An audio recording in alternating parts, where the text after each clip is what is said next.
저는 이곳 다낭에서 10만원으로 최대한 오래 버텨볼 겁니다. 오늘 기준 10만원은 베트남 동으로 178만 동이고요. 저는 이 178만 동으로 12월 17일 오후 2시 46분부터 다낭 10만원 오래 버티기 시작해보겠습니다. 먼저 제가 예약해놓은 숙소는 다낭에서 가장 저렴한 숙소로 1박에 무려 9만 동이었습니다. 현재 2박을 예약하고 160만 동 남았습니다. 빠르게 숙소 소개를 하자면 1층에 리셉션 및 공용 공간과 간단히 요리를 할 수 있는 주방이 있었고요. 다른 객실에 있는 2층을 지나 3층으로 가면 제가 이용할 8인실과 공용 화장실이 있었는데 똥 싸는 걸 자랑할 수 있는 구조라서 마음에 들었습니다. 자, 이제 가보자.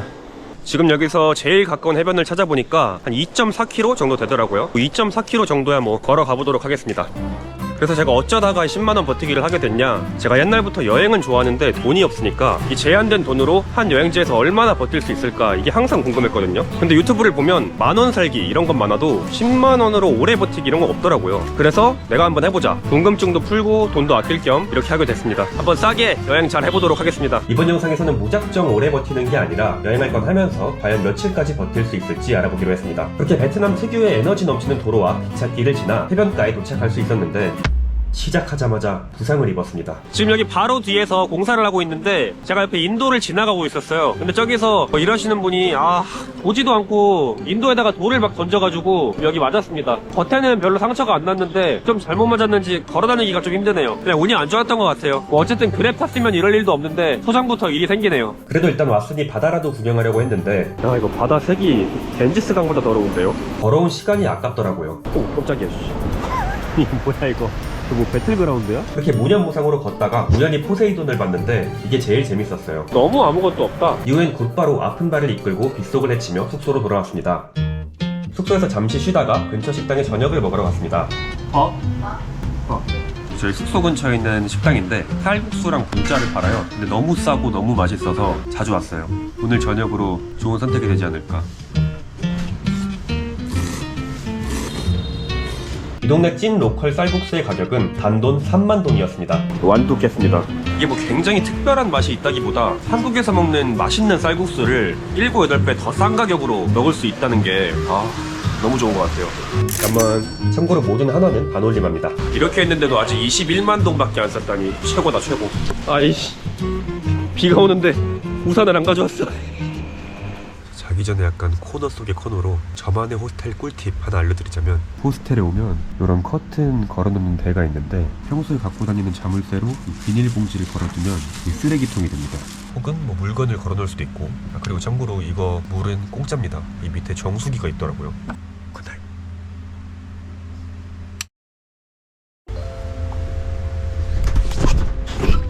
10시 42분입니다. 제가 이거 챌린지 하는 동안은 아마 아침을 안 먹을 것 같습니다. 점심, 저녁 이렇게 하루 2끼만 먹어서 돈을 좀 아껴보도록 하겠습니다. 어제 입었던 옷을 다시 입고 외출 준비를 했습니다. 여행할 때는 빨래도 다 돈이기 때문에 최대한 버텨야 됩니다. 이날도 어제 먹었던 쌀국수 집에서 분짜를 먹으며 하루를 시작했습니다. 이 벌레가 바글바글한데 원래 이 맛으로 먹는 겁니다. 저희 베트남 음식 중에 분짜가 제일 맛있는 것 같아요. 그리고 전 여행할 때 먹고 싶은 게 너무 많아가지고 지금 이것저것 막 다 먹고 싶은데 그거를 참아야 되니까 그게 제일 힘드네요, 아직까지는.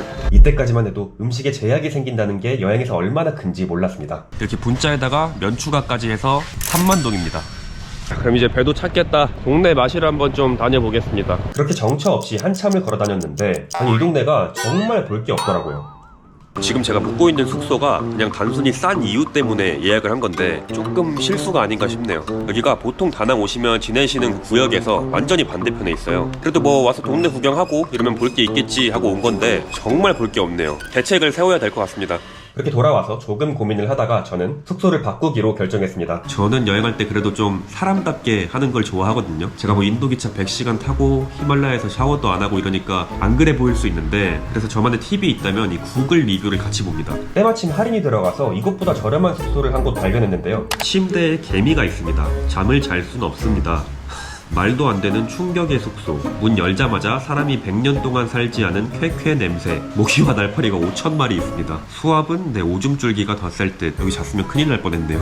저는 여기 조금 내리면 여기가 제가 작년에 세계일주 시작했을 때 묵었던 숙소인데 좋았던 기억이 있어서 여기로 하면 어떨까. 2박에 15,049원. 일단 2박 예약하도록 하겠습니다. 그렇게 예약을 마치고 숙소 근처 편의점에 갔습니다. 저는 여행할 때 한식을 꼭 챙겨 먹는 편인데 이 챌린지 할 때는 비싸서 먹을 수가 없잖아요. 근데 지금 묵는 숙소가 요리를 할 수가 있더라고요. 그래서 내일 숙소를 바꾸기 전에 최후의 한식을 먹기 위해서 동네 마트로 좀 와봤습니다. 한국 라면 왜 이렇게 많아? 열라면 좋아하는 거 어떻게 알고 열라면이 제일 싸네요. 여기서 라면 2개, 맥주 1캔, 물 1병을 구매하고 53,000동을 지불했습니다. 제가 물을 왜 샀냐면 저는 라면 끓일 때 생수나 정수기 물로 하는데 뭔가 그 정수기까지 가서 라면 물을 다 막 받아가지고 그렇게 하기가 좀 그래가지고 물 하나 샀습니다. 그냥 라면 부스러기 국물 집주인 아주머니 좀 나눠드렸습니다. 여기 저밖에 없어서 혼자 먹으려고 좀 짜게 끓였는데 여기 너무 짜면 어떡하지? 레전드다. 이 한국인으로서 여행할 때 진짜 좋은 게 전 세계 어디서든 최저가 한식을 먹을 수 있다는 게 장난 아닙니다, 진짜로. 다행히 아주머니도 맛있게 드셨고 베트남 음식도 나눠주셔서 배부르게 저녁을 먹을 수 있었어요. 이후엔 방 친구들과 모여 수다를 떨다가 오늘 하루를 마무리했습니다. 아니 여기서 에드거를 대체 왜 하냐고. 다음날은 점심쯤 일어나서 곧바로 체크아웃을 했습니다. 오늘은 숙소를 옮기는 날인데 여기서 한 5.1km 정도 떨어져 있더라고요. 다행히 발은 좀 괜찮아져서 갈만할 것 같습니다. 그리고 샤워를 안 하고 왔습니다. 추가 수건 대여하는 게 또 돈인데 그냥 오늘 저녁까지 버티겠습니다. 또 마침 제가 샤워 안 하는 거를 굉장히 이렇게 걷다가 발견한 저렴한 로컬 밥집에서 점심을 먹고 가기로 했는데요. 뭔지도 모르고 그냥 제일 싼 메뉴로 시켰는데 베트남 백반 느낌으로 나오더라고요. 근데 신기하게 다 한국 음식이랑 맛이 비슷했습니다. 군대 다녀오신 분들 빅팜이랑 맛 똑같습니다. 미역국 아침 식사로 탁월했다. 이렇게 식사를 마치고 1시간 정도 걷다 보니 뜻밖의 추억의 장소를 발견했어요. 와 진짜 오랜만이다. 제가 1년 전에 세계일주 처음 시작했을 때 여기서 첫 영상을 찍었는데 사람들 지나다니는 것도 눈치 보면서 막 영상 찍고 결국에 진짜 쓰레기 같은 영상 만들고 또 저 스스로는 만족을 해가지고 괜찮은데 이 정도면 뜰 수 있겠는데 이랬었던 기억이 나네요. 어쨌든 이제 바로 앞이니까 가보겠습니다. 이어서 약 5분 정도 걸으니 그때 묵었던 호스텔에 도착했습니다. 예약해놓은 2박 숙소비로 27만 동을 지불한 뒤 곧바로 체크인을 했습니다. 오늘 좀 걷고 나름 고생을 했으니까 저녁에 야시장에 가서 맛있는 걸 한번 먹어보도록 하겠습니다. 이후엔 계속 편집을 하다가 저녁 시간에 맞춰 밖으로 나왔습니다. 너무 고프다. 여러분 저 결심했습니다. 오늘 야시장 가서 돈 좀 쓰겠습니다. 야시장에 들어서는 순간부터 말을 거는 상인들과 북적이는 사람들 덕분에 동남아 야시장 특유의 에너지를 느낄 수 있었습니다. 두 개의 구역이 나뉘어져 있어서 둘러보기도 편리했는데 저는 쇼핑 구역에는 아예 관심이 없어서 바로 먹으러 왔습니다. 일단 뭘 좀 먹어야겠다. 너무 배고프다. 신기하고 맛있어 보이는 것들을 구경하며 걷던 도중 한 열정 판매원분을 만났는데 이분이 파시는 꼬치가 너무 맛있어 보여서 고민 없이 그냥 들어갔습니다. Beef one, Yes. beef one, Yes. pork belly, Yes. and one beer. Yes. 꼬치는 하나 주문한 줄 알았는데 제가 주문을 잘못했더라고요. 과소비를 해버렸습니다. 팽이버섯 소고기 꼬치. 배가 너무 고파서 정신없이 먹기만 했네요. 공짜 반미로 배도 채우고 대망의 삼겹살 바베큐를 먹어봤는데 한국이 맛있다. 그래도 돈 아끼느라 아무것도 못하다가 야시장 와서 뭐 먹으니까 좋긴 좋네요. 맛있게 먹고 즐거운 마음으로 계산했습니다. 아니 왜 이렇게 비싸? 이후엔 야시장 구경을 마치고 그 주변을 둘러보기로 했습니다. 아니 근데 저기 야시장보다 여기가 더 좋은 것 같은데? 여기 낭만 미쳤는데? 크리스마스 시즌이라고 막 이런 거 하는구만. 동심 좋다. 제가 여기 나온 이유 중에 하나가 여기 보면은 요 용 머리 있죠? 여기서 불이 나오거든요? 그게 9시인데 1시간 반이 남아가지고 시간을 좀 버텨야 됩니다. 때마침 무슨 공연을 하길래 가까이 가봤는데 약간 위문 공연 같은 느낌이더라고요. 다들 인생 최대로 신나 보였습니다. 저도 논산 훈련소에서 이거 하던 게 엊그제 같은데. 이후엔 근처 마트에서 맥주 한 캔을 사서 강변 벤치에 자리를 잡았습니다. 제가 이렇게 한적한 데서 그냥 노래 들으면서 멍 때리는 걸 좋아해가지고 한국에서 군대 가기 전에 한 6, 7년 전에 집 앞에 정자 같은 게 있는데 앞에 강이 쫙 있거든요. 거기서 친구랑 4캔 만원 맥주 사가지고 밤새 떠들고 그랬었는데 모르겠어요. 그때부터 이런 걸 좀 좋아하게 됐는지 하여튼 그 친구가 보고 있다면 한마디 하고 싶네요. 여기 와서 밥 좀 사주면 안 돼? 그렇게 불쇼 시간이 임박했는데 뭔가 이상하더라고요. 아니 불쇼 2분 남았는데 왜 이렇게 주변에 사람이 없냐? Fire show? Other side? Not here? 아이씨 1시간 반 기다렸는데 반대쪽이네. 저처럼 반대편에서 기다리는 사람들이 많은지 택시들이 기다리고 있어요. 열심히 달려서 다행히 불쇼 막바지에는 도착할 수 있었는데요. 오 뜨거워. 왜 이렇게 옹졸해?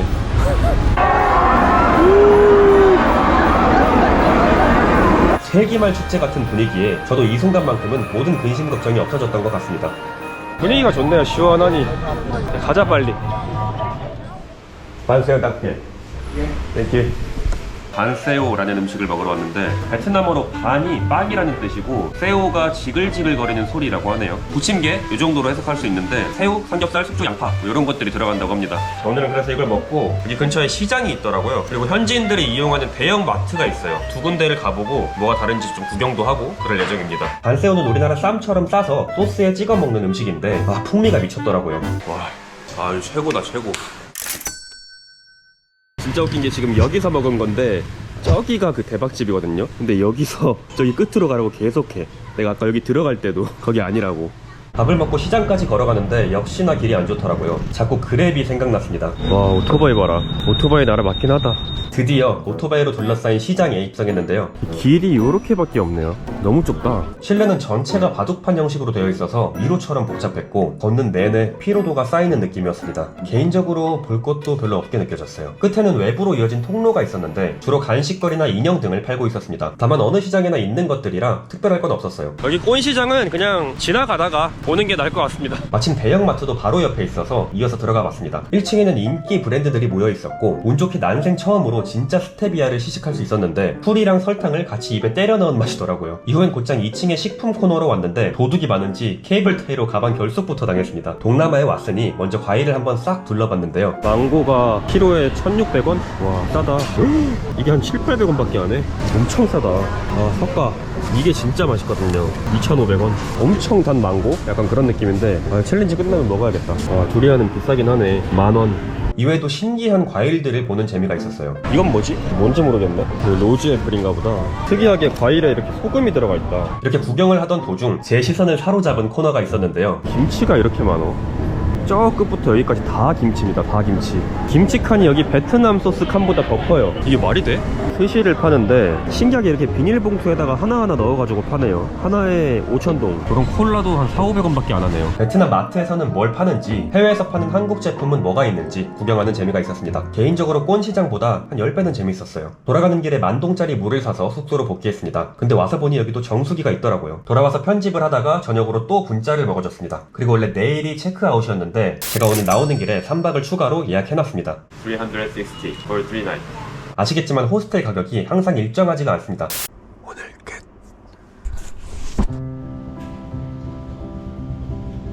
비가 많이 오네.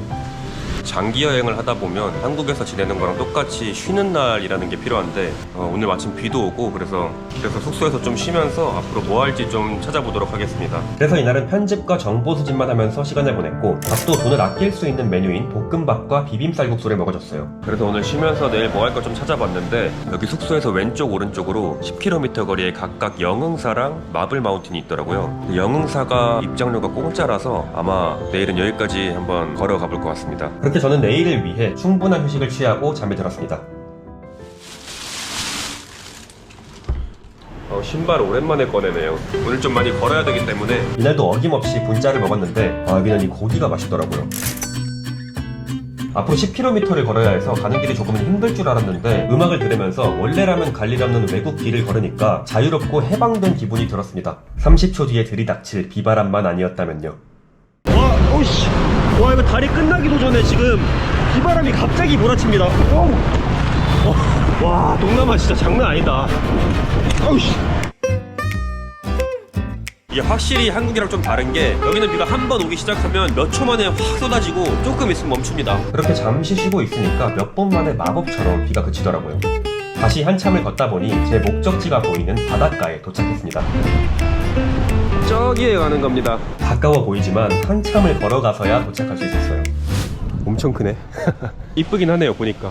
근데 올라오는데 여기 계단이랑 오르막길이 너무 많아가지고 죽을 뻔했습니다. 곧이어 잠시 가방을 뒤에 두고 사진을 좀 찍고 있었는데 원숭이가 내 가방을 제 가방에서 음식을 찾는 것 같더라고요. 여기 갔다. 원숭이가 되게 순하고 귀엽다. 이 말 하자마자 어떤 분의 음료수를 훔쳐갔습니다. 아이가 요구르트 먹듯이 거꾸로 맛있게도 먹더라고요. 원숭이 말고도 귀여운 강아지들이나 크고 작은 볼거리들이 많았고 무엇보다 물어라는 생각이 안 들 정도로 넓고 알차서 좋았습니다. 저같이 돈 없는 관광객들한테는 이만한 게 또 없지 않나 싶네요. 돌아가는 길에 미케비치가 있더라고요. 그래서 가는 김에 미케비치 한번 쭉 구경하고 저녁 먹고 오늘 마무리하려고 합니다. 노래 들으면서 가면 금방 갑니다. eyes of ocean blue. Smells like the time when the flowers bloom. BKBC 대체 언제 나오냐? 체력 이슈인지 올 때는 지도상의 거리가 안 줄어들더라고요. 한참을 왔습니다. 도착했다. 그렇게 도착한 미케비치는 참 예뻤고 먹을 음식도 많았지만 제가 먹을 수 있는 음식은 없었습니다. 그래도 왔으니까 뭐 좀 하나 마셔야겠어요. 그렇게 제일 싸 보이는 맨 구석탱이에 있는 작은 가게에서 망고 스무디 하나를 주문했습니다. 갈증이 극에 달한 상태에서 얼음 같은 망고 스무디를 쭉 들이키는데 게임에서 다 죽어갈 때 체력 포션 빨면 이런 기분인가 싶더라고요. 이걸 위해서 걸어왔나? 이때 스무디 빠는 거에만 온 정신을 초집중해서 이런 풍경이었는지 지금 편집하면서 알았습니다. 여기 소금기가 있어요. 소금기가. 저 원래 이거 잘 안 생기는데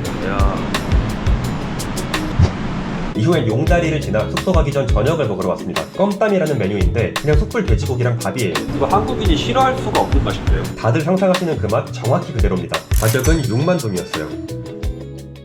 돌아와서 씻고 나니 너무 개운하더라고요. 발 상태도 말이 아니었어요. 내일 뵙겠습니다. 지금 1시고 오늘은 좀 늦게 일어났습니다. 오늘은 여행이 아니라 일하러 갑니다. 지금 이 영상의 썸네일을 제작하러 갈 거예요. 매형 뭐야? 어우. 그랩이 확실히 편하더라고요. 와, 사람 한 명도 없고 너무 좋다. 썸네일 찍기 딱 좋은 날씨네. 제가 챌린지 전에 미리 썸네일용 옷을 사놨습니다. 어우 씨, 바람. 그렇게 작업복을 입고 일할 준비를 했습니다. 제가 썸네일을 찍는 방법은 아주 간단합니다. 구도 잡고 찍고 확인하고 또 구도 잡고 찍고 확인하고 이걸 마음에 드는 게 나올 때까지 계속 반복합니다. 이건 신 몰래 먹는다는 오르톨랑 먹방 아니고요. 햇빛 때문에 사진이 안 보여서 저러는 겁니다. 왜 이렇게 무슨 음모를 꾸미고 있는 사람처럼 웃는 거야? 항상 이런 사진이 90%라서 살짝 자괴감이 듭니다. 구독 한 번만 해주세요. 잘 안 되네요 이게 구도가. 아우. 그래도 하나 건진 것 같네요. 물에나 들어가 볼까? 물에 들어가도 되나? 아쉽게 수영 허가 시간이 아니어서 대신 해변가 산책을 했는데요. 근처에 비싸 보이는 숙소가 많더라고요. 가격이 너무 궁금해서 사진 부탁을 받은 인도인 커플에게 물어봤는데 한 10만원 정도 하더라고요. 여기 얼마야 여기는? 여기 1박에 40만원이다. 제가 뭐 사람다운 숙소에서 여행하는 건 좋다고 했지만 이런 비싸고 좋은 막 리조트, 호텔 이런 거에 대한 욕심은 아예 없었거든요. 근데 여기 와서 이런 거를 직접 보니까 와 너무 오고 싶네요 갑자기. 풀장에서 좀 놀다가 배달 시켜 먹고 여기 바다 딱 와가지고 여기는 나중에 여자친구 생기면 같이 오겠습니다. 평생 못 오는 거 아니겠죠. 아쉬운 마음에 발이라도 한번 담가보고 다시 숙소로 향했습니다. 자, 이제 숙소까지 걸어갈 건데 8km네요 8km. 아니네 9.5km네 솔직히 걷는 건 안 힘든데 이 햇빛이 너무 세. 햇빛이 화이팅. 근데 이게 뭐라고 이렇게 대단한 거 하는 것 마냥. 이게 분명 대단한 일은 절대 아닌데 걷는 내내 햇빛이 직방으로 내리쬐니까 제 생각처럼 쉽지는 않더라고요. 그래도 마지막이라는 마음으로 한 걸음 한 걸음 걸어가니까 해도 저물어 가고 아는 길도 나오기 시작해서 마음이 점점 편해졌습니다. 몇 번째 오는지 모르겠다. 제가 그동안 엄청 먹고 싶었던 게 있는데 오늘 먹어야 되겠어요. 아무것도 안 먹었더니 힘드네. 그렇게 제가 온 곳은 일전에 왔던 반새우 집이었는데요. 여기 넴루이라는 게 그렇게 맛있다더라고요. 여기 설명을 그대로 읽어드리면 다진 돼지고기에 후추, 돼지 껍데기, 마늘, 샬롯, 생강, 생강소스, 라임즙 등을 섞어서 양념한 뒤에 숯불에 또 구워 먹는 건데 올 때 그래 많다고 계속 힘들게 걸어온 이유 중에 하나가 이겁니다. 여기 오는데 이상하게 여기 왼쪽 발바닥이 너무 아픈 거예요. 이게 막 쑤시는 듯이 막 찌릿찌릿 너무 아파가지고 중간중간에 계속 쉬면서 왔습니다. 한 2시간 반? 그 정도 걸린 것 같습니다. 그냥 한번 먹어보겠습니다. 그렇게 고생 끝에 오늘 첫 끼 첫 입을 딱 먹는데 너무 맛있다. 정신이 아득해져서 누가 뺏어 먹는 듯이 허겁지겁 먹었습니다. 사장님이 뿌듯해 하시더라고요. 제 돈이 얼마 안 남았네요. 아마 챌린지는 내일 끝이 날 것 같습니다. 그렇게 이 챌린지도 어느새 끝을 향해 달리고 있었습니다. 자, 여러분 이제 남은 돈 다 쓸어 갑니다. 제 마지막 목적지는 평소에 항상 가고 싶었지만 못 왔던 장소였는데요. 제가 그동안 뭔가 이런 현지 베트남 카페에 와보고 싶었거든요. 분위기가 좋더라고요 밖에서 보니까. 그래서 마지막으로 한번 와보고 싶어서 와봤습니다. 자, 이렇게 해서 이제 있는 돈을 다 소진하고 12월 24일 12시 57분 이 챌린지를 종료하도록 하겠습니다. 남은 짤짤이는 이따 밥 먹는데 보태서 쓰도록 하겠습니다. 자, 이렇게 한번 10만원으로 여행을 해보니까 확실히 뭔가 제약되는 것들이 많았어요. 거리나 입장료 이런 것 때문에 못 가는 곳들이 꽤 있었는데 근데 반대로 이게 10만원이 아니라 한 30만원만 있으면 남들 하는 거 다 하면서 여행을 할 수 있겠다 이런 생각이 들더라고요. 그동안 해외여행할 때 생각보다 돈을 너무 많이 쓰고 있었나? 이런 생각도 들었어요. 뭐 어디까지나 제 기준이긴 하지만. 그리고 이게 여행을 하면서 하는 게 아니라 버티기만 하면 또 2주는 버틸 수 있겠더라고요. 사실 그건 아무 의미가 없죠. 자, 그래서 오늘의 결론 10만원으로 베트남 다낭을 7박 8일 여행할 수 있다.